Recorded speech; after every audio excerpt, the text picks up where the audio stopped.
Consider the following word problem. A company is planning to produce and sell a new line of computers. The fixed cost will be $360,000 and it will cost $850 to produce each computer. Each computer will be sold for $1,150.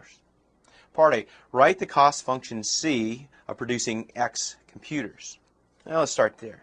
We're going to want a function in terms of X, and we can write it in function notation as being C of X.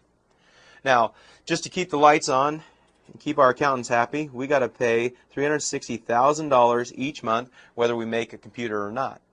To make each additional computer, that's going to cost us $850 per computer, so we'll represent that as 850X.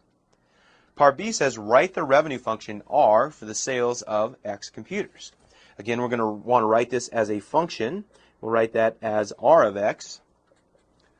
Now, going back to the top, each computer will be sold for $1,150. So we can write this as 1150 times X.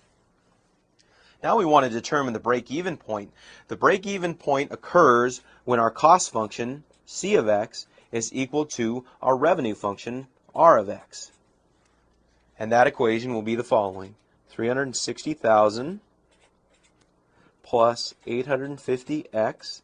That is then equal to 1150X. And the break-even point is the number of computers that we need to make so that our cost is the same amount as our revenue. That's why they call it the break-even point. Now let's go ahead and solve the equation.